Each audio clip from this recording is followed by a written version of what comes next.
বাবু উনিও আসিছেন। তো সবাইকে আমি বড় নমস্কার জোহার জানাই, দু চার কথাই বলব। বিষয় হচ্ছে, দেখুন আমরা আমাদের লেখা আছে নেগাচার। এই নেগাচার আর ডাইনিয়াচার আমাদের মানে দুটো সিস্টেম। কতগুলো লোকের হচ্ছে নেগাচারি, মানে ওরা বাঁ দিক নিয়েই ঘুরে, আর কতগুলো লোকের হচ্ছে ডাইনিয়াচারি, মানে তারা ডাইন দিক নিয়ে ঘুরে।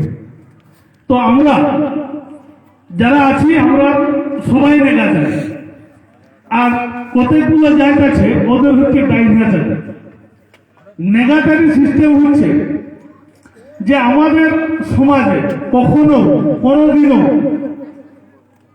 যেমন ডাইনিয়াচারিদের হচ্ছে সতীদাহ প্রথা ছিল। সতীদাহ প্রথাটা কি না আপনারা জানেন, যে কারণ স্বামী মারা গেলে সেই সদ্য বিধবা স্ত্রীটাকেও কিন্তু তার শ্মশানে একসাথে জ্বালানি দেওয়া হতো। এইটা ছিল ডাইনিয়াচারীদের ব্যবস্থা। আর কি ছিলেন না, এদের মানে কখনো কোন বিধবা যদি কেউ থাকতো, সেই বিধবা কিন্তু কখনো আমিষ খেতে পায় না, এবং তাদেরকে নির্জলা উপবাস করতে হতো। আর সারা জীবনেও তাদের কখনো বিয়া দান, ওই বিধবাটা মানে কম বয়স হলেও তাকে বিয়া দেওয়া হইল না। এটা ছিল ডাইনিয়াচারী। কিন্তু আমাদের নেগাচারীদের কখনো কোনোদিনও সতীদাহ প্রথা ছিল না। অর্থাৎ একই চিতায় স্বামী স্ত্রীকে, মানে স্ত্রী জীবন্ত অবস্থায় তাকে পুড়াই দেওয়া হতো না। আর কি আমাদের সমাজ ব্যবস্থায় কর্মীদের বিশেষ করে, এবং এদের সাথে সাথে কিছু হিজমিটান হলমিটান জাতি গোষ্ঠী আছে, যাদের হচ্ছে কম বয়সে বিধবা হলে তার মানে সন্তান সন্ততি থাকলেও বা না থাকলেও তাদেরকে বিয়া দেওয়া হতো।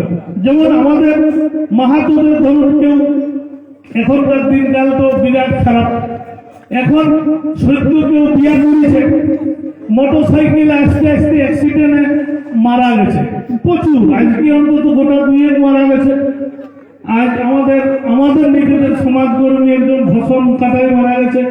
কালকে আরো একজন মারা গেছিল আমাদের শিমুলিয়া বলে একটা জায়গায়, তার একটা 1.5 বছরের বাচ্চা মেয়ে আছে। সদ্য মানে 1.5 বছর বিয়ে করেছে। এই তো আমাদের কর্মীদের সমাজ ব্যবস্থা কি ছিল, যে আমাদের যারা পূর্বপুরুষরা ছিলেন তারা মনে করতেন যে মেয়েটাকে আমি ঘরের লক্ষ্মী হিসাবে নিয়ে আসিছি, সেই মেয়েটাকে কেনে আমি এত যন্ত্রণা কষ্ট দিব, তার জন্য কি করত, সেই মেয়েটাকে যে সত্য বিধবা হয়েছে সেই মেয়েটাকে কি করত, নিজের যদি ভাই থাকতো, যে ভাইটা বিয়ে করে নেয়, সেই ভাইটার সাথে কিন্তু ওই আমাদের যে বউটা আনা হয়েছিল সেই বউটার বিয়ে দেওয়া হতো। অথবা তার মামার বেটা, মাসির বেটা, পিসির বেটা, এইরকম চিন্তা ভাবনা করা হতো। যদি সেই তার মানে ছোট ভাইটা, আমাদের দেওয়ারটা যদি সেটা না মানত, অনেক সময় দেখা গেছে যে বলতো ঠিক আছে আমার কথা, বাপের কথা তুই মানছ না, সব জমি জায়গা সেই বউটাকেও লিখে দিয়েছে। এইরকমও নজির দেখা গেছে। আমি এই কথাটা কেন বলতে চাইছি, এইগুলো এই যে সতীদাহ প্রথা, এই সতীদাহ প্রথা রোধ করার জন্য আপনারা জানেন যে লর্ড বেন্টিং এর সহায়তা নিয়ে ব্রিটিশ পিরিয়ডে আইন করে রাজা রামমোহন রায় সেটা এই সতীদাহ প্রথাটাকে রোধ করেছে, যে কেন এইরকম মানুষকে যন্ত্রণা দিয়ে মারা হয়। তখন মানে কুলীন ব্রাহ্মণ, ওনাকে কুলীন ব্রাহ্মণ বলা হতো। এদের এক একজনে 100টা করেও বিঘা করেছে। এমনও দেখা গেছে যে 80 বছর বয়সের একজন লোক একটা 13 বছরের মেয়েকে বিয়ে করেছে। তাই 80 বছরের লোকটা কদিন বাঁচে? সেই লোকরা ওই মরার সাথে সাথে ওই 13 বছরের মেয়েটাকেও সেই শ্মশানে কিন্তু পুড়ে দেওয়া হতো। এইটা রাজা রামমোহন রায়কে মানে আহত করেছিল বা আঘাত দিয়েছিল। তো রাজা রামমোহন রায় দেখেছে যে আমাদের এই আদিবাসী সমাজে এদের কিন্তু এই সতীদাহ প্রথা নাই, এরা আরামসে সুস্থভাবে জীবনযাপন করছে। তো সেইটা থেকে অনুপ্রাণিত হয়েছিল কিন্তু রাজা রামমোহন রায়। তেমনি বিদ্যাসাগর যখন এই জঙ্গল মহলে আসিছিলেন, তিনি দেখেছেন কোন একজন বিধবাকে সেখানে বিয়ে দেওয়া হচ্ছে, সেটা তাকে অনুপ্রাণিত করেছিল, এবং নিজের পুত্রের সাথে, নিজের ছেলের সাথে বিধবা বিবাহ দিয়ে উনি কিন্তু বিধবা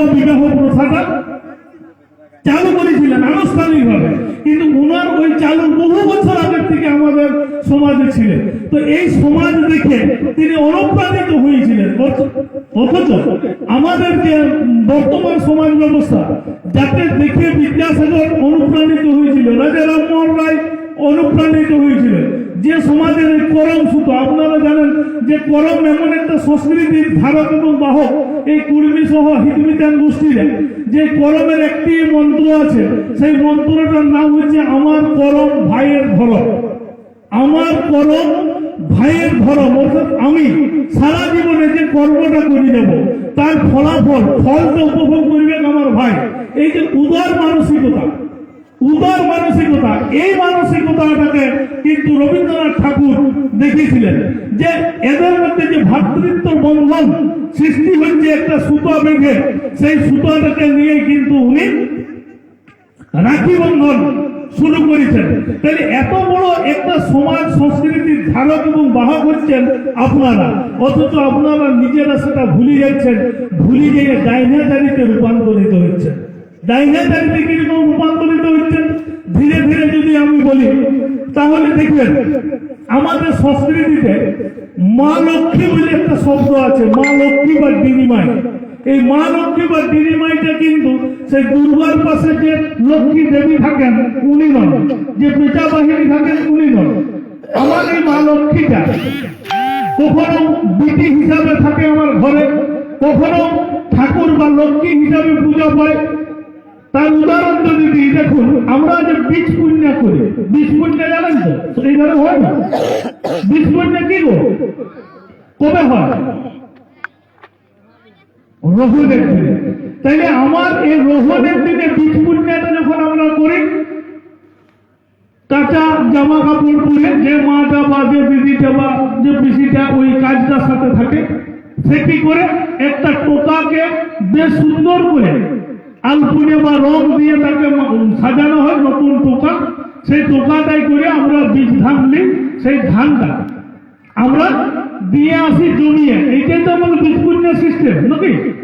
তো এই রোহন দিনে আমার ওই যে বীজ পুণ্য মা লক্ষ্মীকে আমি দিয়ে এলাম জমিতে, এটা কি হচ্ছে আমার বিটি হিসাবে অতদিন আস্তে আস্তে বড় হচ্ছে। এই বীজ পুণ্যার পরে আমরা কি দেখেছি না, আমরা সেটা আস্তে আস্তে যেমন আমার ঘরের মেয়েটা বড় হচ্ছে, তেমনি সেটা চারা হইল, চারা হয়ে আমরা ধান লাগাইলো, ধান লাগানোর পরে আমরা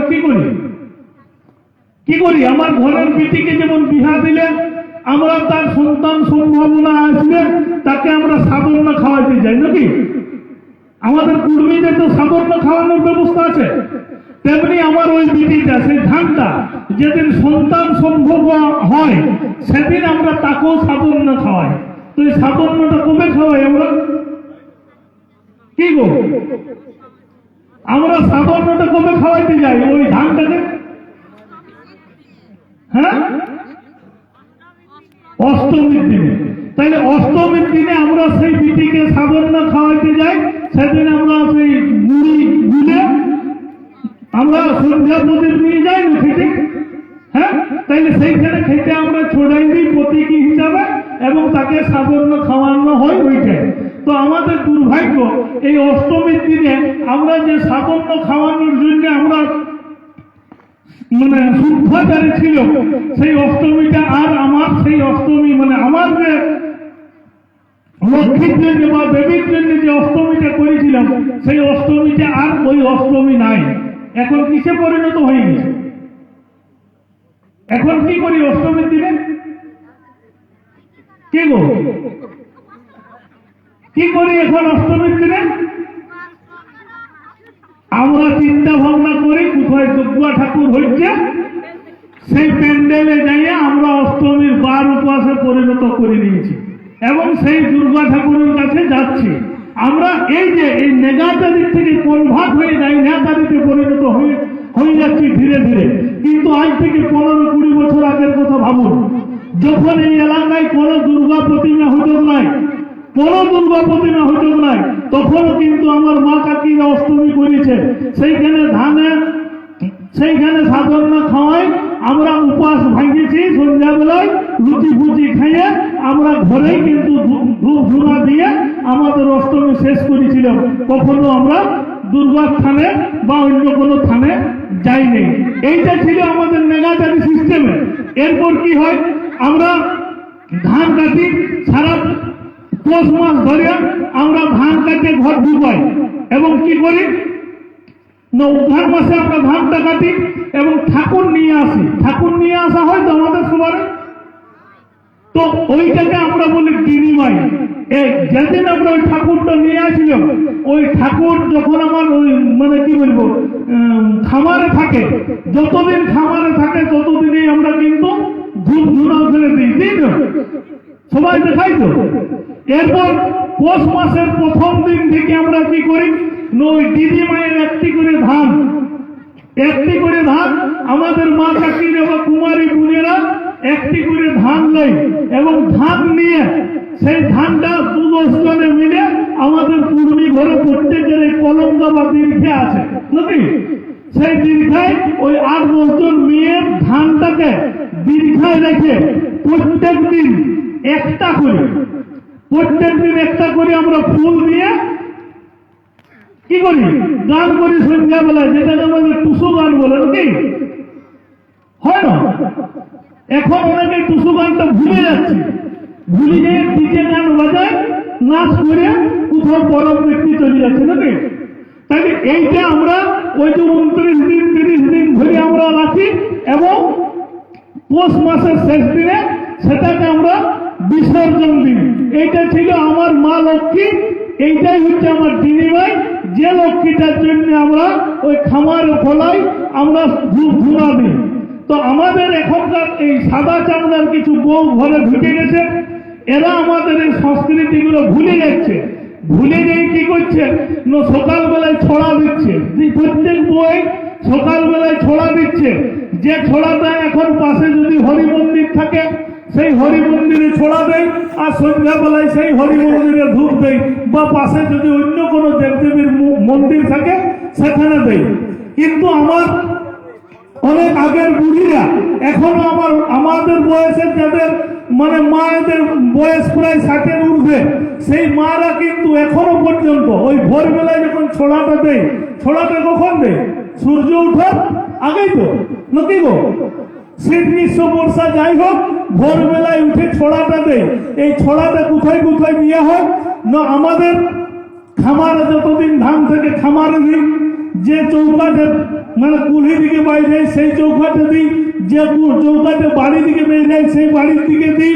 আমরা কোথায় দিই না, আমার কোঠা ঘরের চৌকাঠে দিই, আমার গুহাল, সেটা ছাগল গুহাল, মুরগি গুহাল, গরু গুহাল যেখানেই থাক না কেন, সেই গুহালের চৌকাঠে আমরা ছড়াটা দিই তো নাকি। সেই ছড়াটা দেওয়ার সিস্টেম হচ্ছে আমাদের বাঁ দিক থেকে ঘুরাই এবং সেই ঘটিয়ে জল নিয়ে যায়, সেই ঘটির জলটাও কিন্তু আমরা দিই। এই জলটা দেওয়ার উদ্দেশ্য কি, যে সূর্যের যে কিরণটা যেমন হয়, বিচ্ছুরণটা যেমন হয়, সেই মতো করে আমরা দিই। কিন্তু বর্তমানে আমি বলছিলাম যে আমাদের কিছু বউ এখন কেউ হয় বড় হওয়ার চেষ্টা করছে আর ওই মন্দিরে চৌকাঠে দিচ্ছে। কিন্তু এই মন্দিরের চৌকাঠে আমার আগেকার লোকেরা কেড়ে দিত না, সেটা বুঝতে হবে।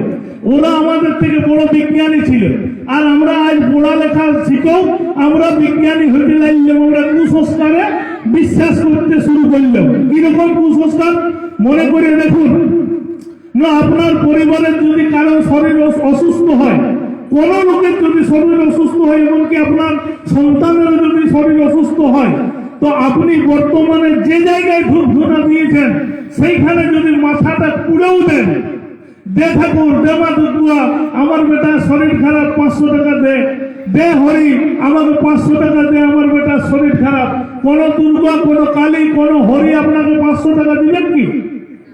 কি গো, মাথাটা পুড়ে মরে দিলেও দিবেন নাই। কিন্তু আমার ওই বুড়া দিদি, ঠাকুর দিদি যেখানে ছড়া দিয়েছিল, সেইখানে যাই যদি বলি, দেখ ঠাকুর আমাকে দে 500 টাকা, আমার বেটার বল, আমার লাতির শরীর খারাপ, ও কিন্তু দিবেন। কেন দিলেন? যে খাবারটাই আপনি ছোড়া দিয়েছেন, যে খাবারটাই আপনি সন্ধ্যাবেলায় ধূপ ঘুরাইছেন, সেই খাবারটা বলবেন ঠিক আছে তোর বেটার শরীর খারাপ, একটা বস্তা আনি এক বস্তা ধান নিয়ে যা, বিকে দিবি যে তোর বেটার 500 টাকা হবে। যে ছাগল গুহাইতে আপনি ধূপটা দিয়েছেন, ছোড়াটা দিয়েছেন, সেই ছাগল গুহাইতে বলবেন দেখ এই খাসিটা বিকে দে, তুই 6000 টাকা পাবি।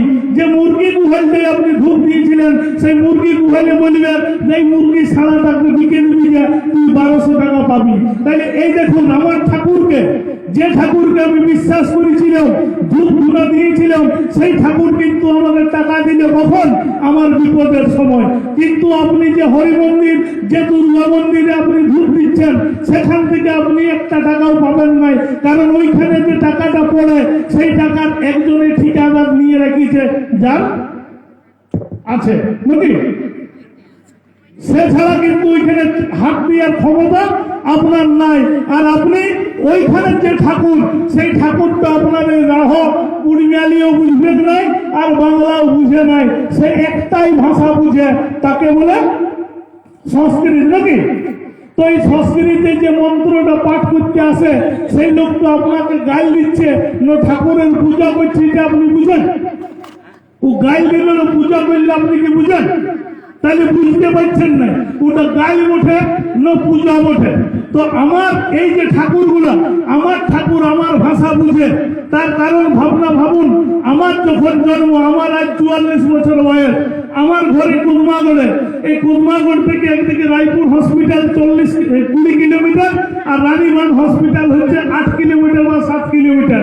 এই রানীমান থেকে কুদমাগড়ের রাস্তাটা যা ছিল, এত বড় বড় বোল্ডার, কোনো অ্যাম্বুলেন্স তখন গেছে না। তো ভাবনাটা দেখুন, আমার যখন জন্ম, সেই জন্মের সময় একদিকে আমার মা প্রসব যন্ত্রণায় ছটফট করছে, প্রসব যন্ত্রণায় ছটফট করছে, তখন ফোন করে 102-কে ডাকিলেও কিন্তু গাড়ি আসতো নাই, আর দুলিয়ে করে নিয়ে যাওয়াও জটিল ব্যবস্থা ছিল। তাইলে কি করত? আমার ঠাকুর দিদির বয়সের যারা ছিল, ঠাকুর দিদির ভরসা ছিল যে আমার ঠাকুরকে আমি মানসিক করিব। আমার কি বলে মানসিক করিব? না দেখ মা, হরি মন্দিরে যদি করি, দেখ মা হরি, বলতাম না দেখ বাবা হরি, কোনোদিন তো বলতে যায় না। দুর্গা মন্দিরেও আমার বুড়া দিদি বলে নাই দেখ মা দুর্গা, যদি আমার বৌমা সুস্থ থাকে, আমার নাতি যদি সুস্থ ভাবে জন্মে, তাহলে একটা কি বলে ওই পাশে পাশে যে ঠাকুরগুলো থাকে তার মূর্তি করে দেবো বলেছিল আমার ঠাকুর দিদি। আমার ঠাকুর দিদি হরি মন্দিরে এই মানসিক করে নাই, দেখ হরি, আমার বৌমা যদি সুস্থ থাকে, আমার নাতিটা যদি সুস্থ ভাবে হয়, তাহলে একটা হরির টিপ দিব, বলে নাই তো। আমার ঠাকুর দিদি সেদিন কাকে বিশ্বাস করেছিল? কোন ঠাকুরকে বিশ্বাস করেছিল? কারণ জানতো যে ওই দুর্গার থানে গেলে ওই দুর্গা আমার কথা বুঝবে নাই, ওকে সংস্কৃতি বুঝাইতে হয়, ও বাংলা বুঝে নাই, আর হরিও বাংলা বুঝে নাই। তাইলে আমার ঠাকুর যে বাংলায় বুঝে, যে রাহ ভাষায় বুঝে, যে রাহ কুড়িমালিও বুঝে, সেটার একমাত্র ঠাকুর হচ্ছে গোরাম ঠাকুর। কেন একমাত্র গোরাম ঠাকুর বলছি? এই গোরাম থানটা প্রতিষ্ঠা যেদিন হয় একটা গায়ে, গাঁটা প্রতিষ্ঠা হওয়ার আগে কিন্তু গোরাম থানটা প্রতিষ্ঠা হয়। কেন প্রতিষ্ঠা হয়? ভাবনাটা ভাবুন, প্রত্যেকটা গ্রামের যে গোরাম থান আছে, এই গোরাম থানটা কিন্তু গায়ের পূর্ব দিকে আছে, প্রত্যেকটা গ্রামে। দেখুন এখন গায়ে এদিকে ছত্রভঙ্গ হচ্ছে, কারো পশ্চিমও হয়ে যেতে পারে, নচেত প্রত্যেকটা গ্রামের যে গোরাম থান আছে, এই গোরাম থানটা হচ্ছে সব গায়ের পূর্ব দিকে। কেন পূর্ব দিকে, কেন পশ্চিম দিকে হয় নাই? এই জিনিসটা ভাবতে হবে। যে গ্রামটাই আসে প্রথম বসবাস করবে, সেই গ্রামে চারদিকে আগে সেই আতপ চাল দিয়ে রাখতো। আতপ চাল হচ্ছে সবচেয়ে জলীয় বাষ্প বেশি শোষণ করতে পারে। তো এই 4টে জায়গায় আতপ চাল দিয়ে রাখিছে, পূব, পশ্চিম, উত্তর, দক্ষিণ। 4টে জায়গায় দিয়ে রাখার পরে তখন কোন দিক পূব, কোন দিক পশ্চিম অত লোক বুঝত না। তখন কি করত? ওই 4টে আতপ চালের মধ্যে যে আতপ চালটা পিঁপড়ে লাগতো না, অর্থাৎ শুকনোই থাকতো, সেই আতপ চালের পশ্চিম দিকে মানে ঘর করত। যে আতপ চালটা শুকনোই থাকতো, কেন শুকনোই থাকতো? ওরা দেখেছে শুকনো থাকার কারণ হচ্ছে যে ওই জায়গাটার নিচে, অনেক নিচে জল আছে। তাইলে সবচেয়ে উঁচু জায়গা ওই এলাকার ওইটা, আর ওইটার থেকে যত পশ্চিম দিকে যাবে তত উঁচু হবে। কেন হবে? কেন হবে না? আমাদের ছোটনাগপুরটা দেখুন, ছোটনাগপুর, এই ছোটনাগপুর মালভূমির নদীগুলো কোন দিকে বহে? কোন দিক থেকে কোন দিকে বহে গো ছোটনাগপুরের নদীগুলো?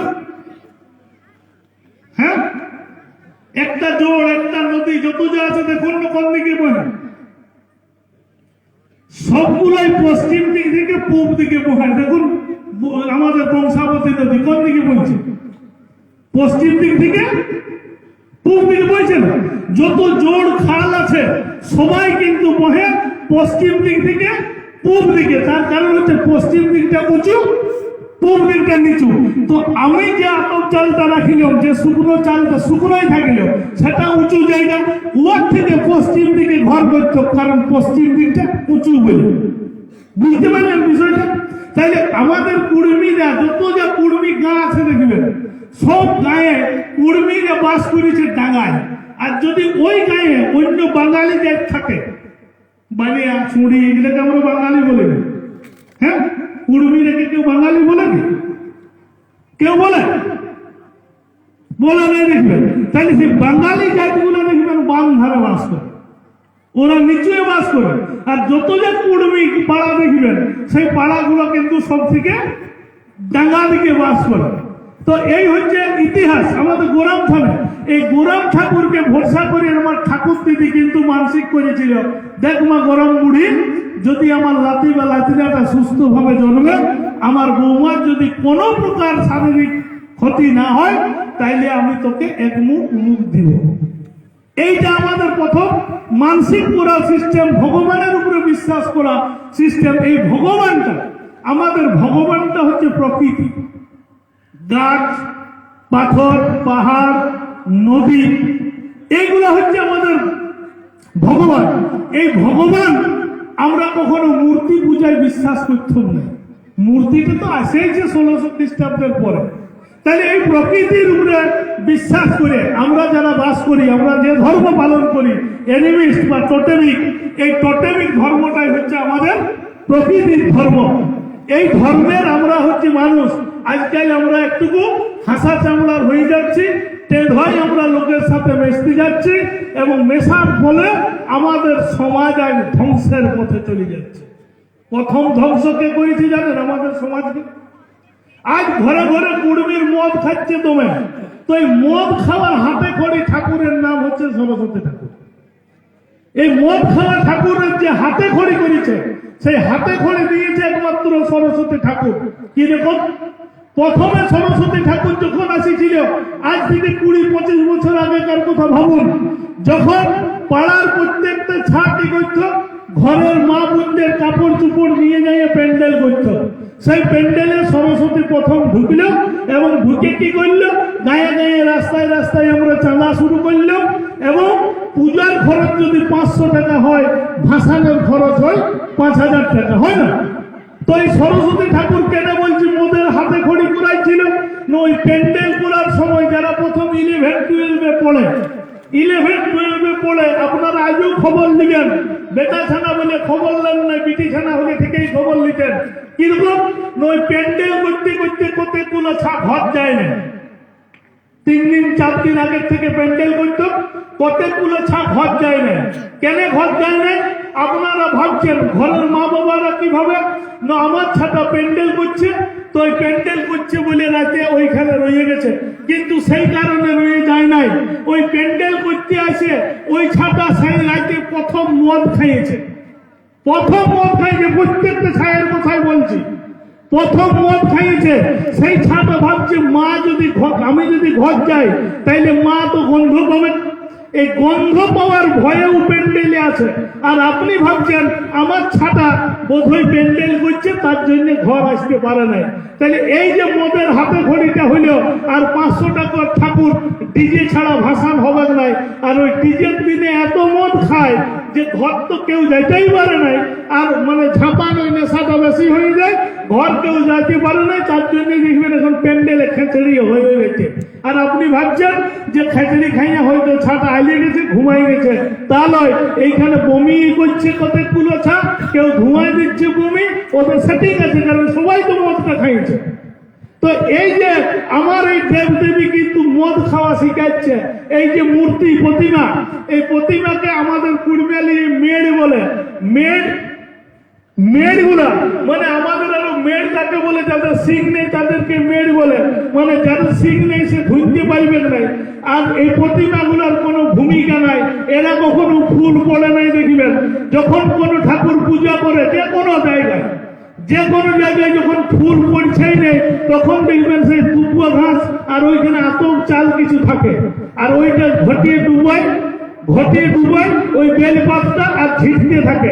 ঘটিয়ে ডুবানোর ফলে ভিজল, ওই আতপ চালটা পড়িলে ওই পাতটাই লটকিল, আর এরকম মানে কি বলে শান্তি জল নামে ওইটা ছিটকাচ্ছে। তাহলে আতপ চালটা ওইটা ফুলটাকে যে আঘাত দিচ্ছে, ফুলটা পড়ছে। অ্যাকচুয়ালি ওর মন্ত্রের কোনো ক্ষমতা নাই। ওই মন্ত্র দিয়ে ওই লোকটা ওই মেয়েদের প্রাণ প্রতিষ্ঠার গল্প বলে, চক্ষুদানের গল্প বলে। কিন্তু চক্ষুদান যদি উয়ার করার ক্ষমতা থাকে, তাইলে ওই পুরোহিতটা উয়ার বাপের যেদিন চোখ কানা হয়ে গেল, সেদিন রামচন্দ্র পুরো চুলাইতে কি জন্য নিয়ে যায়? ও তো মন্ত্র বলে চক্ষুদান করতে পারত। তাইলে ও জানে আমার মন্ত্রের কোনো ক্ষমতা নাই, আমি এটা লোককে টুপি পরাই খাই। আর এই টুপি পরানোর জন্য একটা ও সূত্র আছে, দেখবেন ঘন্টি বাজায়। এই ঘন্টি বাজায় নিজের চারটে আঙুল নিজের দিকে, আর বুড়ো আঙুলটা থাকে ওর দিকে, আপনার দিকে। মানে এই যে ঘন্টি বাজাচ্ছে, যা কিছু আছে আমার, তোর বুড়ো আঙুলটা, যা কিছু আছে আমার, এই যে চারটে আঙুল নিজের দিকে, আর তোর বেলায় বুড়ো আঙুলটা। তাইলে আমার আপনার শুধু ভাগে পড়ে চ্যাং ধপ চ্যাং চ্যাং, মানে কি বলতো ছোট সময় আমার ধপ ধপ চ্যাং করে সে যে বুড়ো আঙুল দিয়ে দিত, বুড়ো আঙুল ধরানো হইতো। তাইলে এই যতগুলো পুরোহিত ওই মন্ত্রটা পাঠ করে, একটাও কিন্তু আপনার মঙ্গলের জন্য করে নাই। পুরোহিত কথাটার মানে কি? যে পুরোটাই হিত করিবে তাকে বলে পুরোহিত, তাই না? কিন্তু পুরোহিত কি পুরো দুয়ারে রেশনের আগে ডিলারের বউটা ওই সকালবেলায় সন্ধ্যাবেলায় ধূপ ধুনা দিবে, যত যে ঠাকুর দেবতা আছে তারাকে কি বলে ধূপ দিত? এই দুয়ারে রেশনের আগে কি বলে ধূপ দিত? দেখ ঠাকুর, আমাদের দোকানে যেমন কোনো খদ্দের না আছে, এটাই বলছেন। ডিলারের বউ কি বলছেন? দেখ ঠাকুর, আমার দোকানে যেমন কোনো খদ্দের না আছে। কেন বলছেন? ডিলারদের লাভ কিসে? খদ্দের না এলে লাভ কেন? ওই চালটা যেটা আমার 2 টাকা কেজি চাল, সেটা 30 টাকা করে ব্ল্যাকে বিকিবে নাকি? তাইলে ওয়ার হচ্ছে ব্ল্যাকে বিকিলে লাভ হবে না। তাইলে যার ভুসি দোকান আছে, যার পান ভুট্টি আছে, তার বউ যখন ধূপ দিবে কি বলবে? দেখ ঠাকুর, আমাদের যেমন দমে খদ্দের আছে, খদ্দের আইলে না ওয়ার লাভ হবে না। তাহলে বামন মুড়িটা যখন ধূপ দিবে তখন কি বলবে? দেখ ঠাকুর, আমার যজমানের ঘরে যেমন কোন মোরা খবর হয়। কেন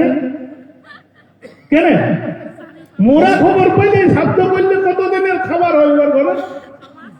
6 পুড়ি আতম চাল, 6 পুড়ি সিদ্ধ চাল, 6 পুড়ি চিড়িয়া, লাই না? তাইলে এইগুলাই ওর মধ্যে চলবে 6 মাস। তাইলে ও তো ঠাকুরকে সেটাই বলবে, দেখ ঠাকুর, যাতে আমি খবর পাই, সেটাই বলবে। তাইলে যখন মানে ঠাই বুড়ি ঘরে ধূপ দিবে তখন কি বলবে? ঠাই বুড়ি ওর ঠাকুরকে যখন ধূপ দিবে তখন কি বলবে? ওর কিসে লাভ হবে? ঠাই বুড়ি লাইট দিলে, হ্যাঁ লাইট দিলে ওর লাভ হবে। তাইলে ও কি বলবে? দেখ ঠাকুর, আমার যজমান ঘরে যেমন কারো বেটাপতি হয়, নাতি নাতিনে হয়, বলবেন না? নাতি পুতি হওয়ার গল্পটা কে বলবে? ঠাই বুড়ি, কারণ ওর লাইট দিলে লাভ করে না। তাইলে আমার মঙ্গলকে চাইলো ঠাই বুড়ি তো পাবো না। ঠাই বুড়ি লাপিত বুড়ি কি বলবে? যেমন চুল কাঠি জমে হয়, বুঝলেন? কাঠিলে লাভ। তাইলে আমার কে মঙ্গল চাইছে? একটা চোরও আপনার মঙ্গল চাই, জানেন?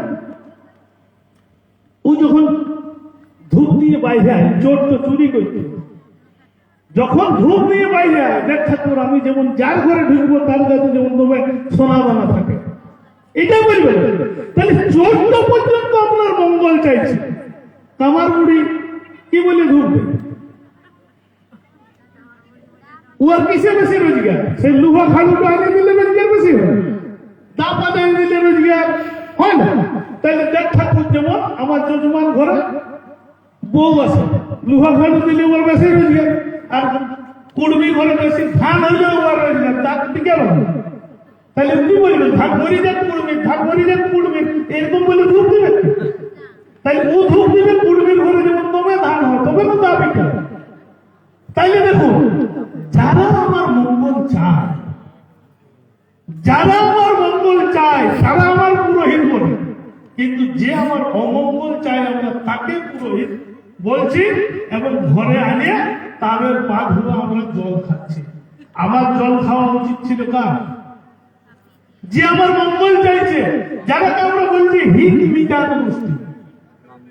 হিত বিকার গোষ্ঠী কেন? ওরা আমার ভিত চায়, ওরা আমার মঙ্গল চায়। কামাররা চায়, কুম্ভাররা চায় ওর হাঁড়ি বিকাবে ধান সিজানোর জন্য হাঁড়ি বেশি নেবে, এখনকার দিনে যদি নেই বলে না। তাইলে কামার, কুম্ভার, তাঁতি ওরা কি চাইবে? তাঁতিরে কি চাইবে? কাপড় চোপড় আমার যদি কুড়মিরা বেশি নেই, তার জন্য ওদের ধান ধুন বেশি হোক, বেশি উন্নতি হোক, এটাই চাইবে না। তাইলে এই লোকগুলা হচ্ছে চিরদিন, চিরদিন মাঝিরা কি চাইবে? কুড়মি ঘরে যেমন তবে গরু ছাগল থাকে, মাঝিগুলো আমার ওই জন্যই দরকার না, গরু গোয়ালে তোমাইতেই দরকার। হ্যাঁ, এরা কি ভাবতে হবে? এরা হচ্ছে আমার পুরোহিত। আর একটা গোষ্ঠী আছে যাদের সাথে আমার আত্মীয়তার কোনো সম্পর্ক নেই।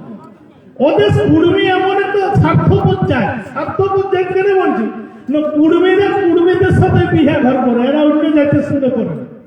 তাহলে এদেরকে আর অন্য জাতিকে কুটুম বানাইতে হবে। কুটুম কি করি? কি করি? যেটাকে আমরা হরবিচার বলছি। কুড়মিদের সাঁওতাল ঘরে ফুল ঘর আছে, সর্দার ঘরে ফুল ঘর আছে, ওদের সঙ্গে তো বিয়া ঘর করে আমাদের আত্মীয়তা নাই। তাহলে ফুল ঘর করে আত্মীয়তা বাড়ানো হয়। ফুল বাপ, ফুল মা, ফুল মামা, ফুল মামি, এরকম করে যত যা কুটুম, ওই দিকের গুলাও কিন্তু কুটুম হয়ে যায়। আমাদের দিকের ওটা চাই নেই, কিন্তু পুরুলিয়া দিকে এখনো প্রত্যেকটা ফুল ঘরে ঘাটে উঠে উঠি করতে হয়, ঘাটে উঠে তো ওরা। তাইলে এই যে এইভাবে আমাদের যে সম্পর্কের বন্ধন, এই বন্ধনটাকে আমরা বলছি হরবিচার সম্পর্ক। আর এই যারা এই কামার, কুমার, তাঁতি, লাপির, ঢাই, এরা হচ্ছে আমাদের সব দিনে আমার ছাটা ভালো খাবে, বান্না করবে, আমার ছাটা বস করবে, ভালো খাবে। তো আমার ওই যাতে কামার মুহির ছাটাও ভালো খেতে পায়, তার জন্য আমরা কর্মী দিই না। এদিকে ভুলিয়া লাপিত না সেলুন লাপিত, কি লাপিত আপনাদের কিরকম কাটে? ভুলিয়া লাপিত ডেলি কাটিয়ে দিয়ে যায়, আর মাসে পয়সা নেই বা ধান টানলে এরকম সেলুন কাটা কিরকম হয় এদিকে? হ্যাঁ, ভুলিয়া লাপিত। তাইলে দেখুন ওই ওই গোষ্ঠীর লোকেরা আমার ছাটা পিঠে পুঁতি খাবে, আর ওর ছাটা খাবে না। তার জন্য আমরা যখন বাংলা পরবের আগে ওরাকে কিন্তু কর্মী দিই। প্রত্যেকটা বুড়ি আসেন ওই সময় বাংলা পরবের আগে, পৌষ পরবের আগে আসেন, আসে তো। তাহলে লিখে, তাহলে আমার ছাটা ভালো খাবো, ওর ছাটাকেও ভালো খাওয়া। কুড়মিয়ে এমন একটা যায়, এরা সবাইকে নিয়ে চলতে যাবে, সবাইকে নিয়ে চলতে যাবে, এমনকি বামনকে নিয়েও চলতে যাবে। আমরা এই এলাকায় তো বামন ছিল, সব বামনকে আমরা দান করেছি, জমি জায়গা দান করেছি।